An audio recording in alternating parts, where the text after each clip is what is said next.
Kalau kita lihat perkembangan Copras-Capres akhir-akhir ini guys, ada pertanyaan menarik dan menggelitik. Antara partai pemenang pemilu, yaitu PDI Perjuangan, dan Partai Gerindra. Benarkah Ibu Mega ingin menduelkan lagi PDIP dengan Gerindra ketimbang menduetkannya? Memang segala kemungkinan bisa aja terjadi guys. Namanya juga politik, iya kan? Tapi kalau kita lihat peta politik nih, akhir-akhir ini nih, minimal sampai video ini muncul, agak-agak susah emang. Usaha untuk menduetkan antara dua partai nasionalis ini. Karena posisi tawar mereka sama-sama masih tinggi. Nah, Mas Ganjar Pranowo dengan posisi masih di depan Opa Prabowo nih, dan dengan ditopang oleh partai pemenang pemilu, yaitu PDI Perjuangan, dan di survei terakhir nih, masih menempati posisi puncak. Pastinya nggak akan mungkin menurunkan jagoannya menjadi cawapresnya dari Opa Prabowo. Nah, begitu juga sebaliknya. Posisi capres Gerindra ini nih, yang moncer karena katrolan dan nempel Pak Jokowi kayak stiker. Nah, Doi berhasil nyalip Anies guys. Si capres antitesa Pak Jokowi itu tuh. Makanya sampai bikin Om Bewok pusing 7 keliling. Emang kalau gue lihat nih, tanpa katrolan dan nempel Pak Jokowi terus nih, Opa Wowo sulit menang guys. Beneran. Jelas terindikasi nih dari langkah caturnya. Lo ingat nggak? Awalnya minta restu ke Pak Jokowi akan maju capres. Lalu baru-baru ini nih akan minta pendapat lagi ke Pak Jokowi untuk menentukan cawapresnya. Lah, kan artinya di ukuran internalnya aja Opa Wowo sadar tanpa Pak Jokowi dirinya akan sulit menang guys. Makanya billboard dan baliho foto Opa Wowo bareng Pak Jokowi bertebaran kan? Lo lihat sendiri kan udah kan? Di mana-mana kan? Nah, ya dengan harapan kan agar pemilih Pak Jokowi dapat beralih ke Opa Wowo. Namanya juga strategi mengecoh, ya kan? Ceritanya mau mempersepsikan bahwa inilah branding barunya Opa Wowo. Biar dianggap bestinya Pak Jokowi.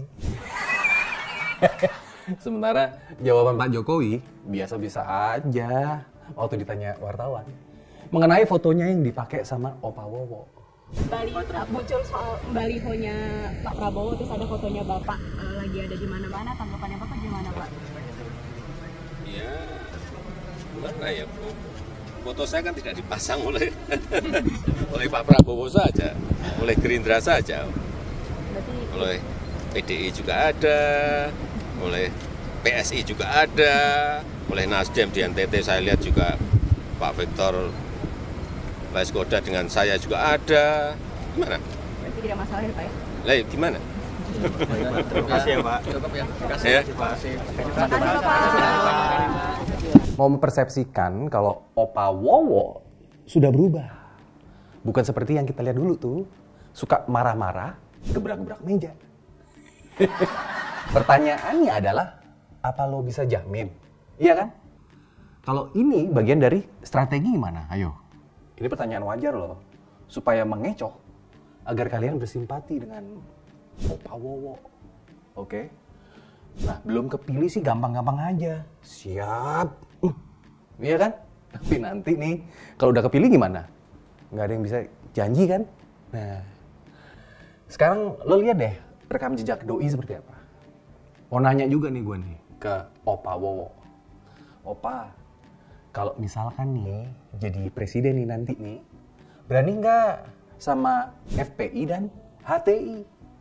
Sama ormas-ormas itu radikal? Nah, sekarang pertanyaannya adalah kenapa? Kok dari awal nih, bareng PKS dan PAN, waktu itu tuh Gerindra konsisten nolak pengesahan Perpu Ormas. Yang sejak awal ayo, iya kan? Tegas menolak pengesahan Perpu Ormas yang jadi landasan dibubarkannya HTI waktu itu. Itu pertanyaan sederhana loh. Kenapa Opa Wowo waktu itu nggak berani mendukung pengesahan Perpu Ormas nih yang membubarkan HTI dan FPI? Iya kan? Malahan dari partai oposisi waktu itu, yaitu fraksi Demokrat yang diwakili oleh Afzal Mahfud, menyatakan menyetujui Perpu Ormas disahkan menjadi undang-undang dengan revisi yang terbatas. Sejalan malah dengan PDI Perjuangan dan beberapa partai koalisi.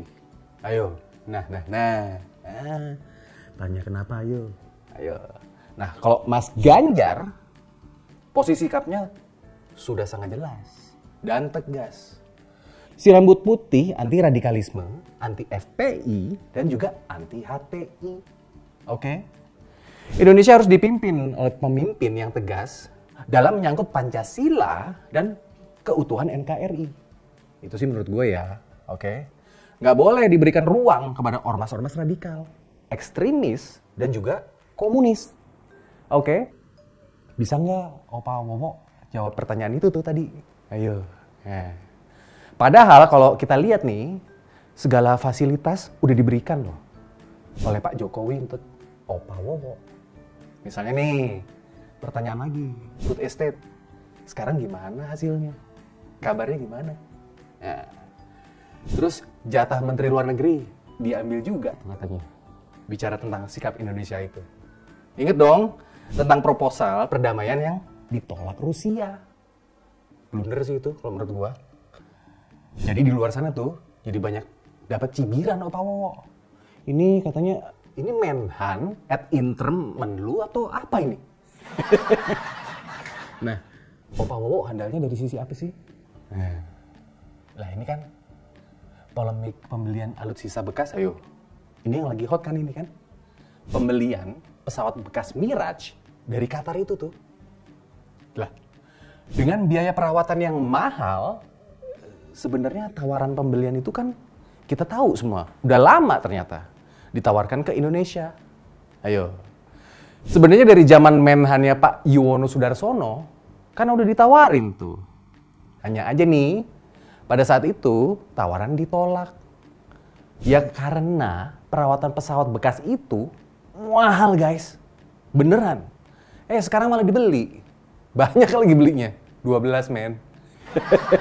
Nah, sebelumnya nih, Pak Jokowi juga udah mewanti-wanti loh. Iya kan? Dalam menggunakan APBN. Agar lebih berhati-hati dalam membelanjakan uang negara. Jangan membeli barang yang manfaatnya kurang maksimal bagi masyarakat. Itu kata beliau loh. Iya kan? Nah, menurut Menteri Keuangan nih, Sri Mulyani, kementerian yang dipimpin oleh Opa Wowo itu menghasilkan uang hingga 21,5 triliun guys untuk semester 1 ini nih, 2023. Gila. Nah, sekarang sebelum kita masuk ke faktor terakhir nih, kita bahas dulu ya pertanyaan kita yang gantung itu tuh di awal tadi. Benarkah Ibu Mega ingin menduelkan antara PDIP dan Gerindra ketimbang menduetkannya? Nah, gini guys. Ibu Mega kalau menurut gua hampir pasti akan menduelkan kedua partai ini. Jika posisi di survei sekarang ini nih, seperti sekarang ini nih, sama-sama moncer. Nah, jika Opa Wowo dan Gerindra ingin mengajak PDI Perjuangan untuk berduet, maka syaratnya bikin panas dingin Opa Wowo. Beneran.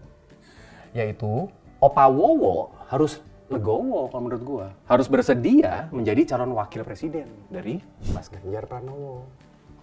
Nah, tentulah Ibu Mega nggak akan mau guys mengorbankan kepentingan partainya demi memenangkan Opa Wowo menjadi presiden.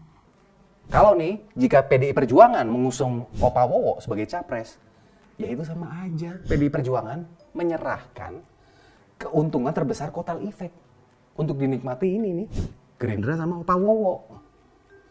Apalagi nih, dari PDI Perjuangan tuh, Mas Ganjar Pranowo bukan kaleng-kaleng. Sebagai anggota DPR 2 periode, lalu gubernur 2 periode, kalian paham kan? Sebagai gubernur 2 periode nih, berarti lebih memahami detail persoalan rakyat di Jateng guys.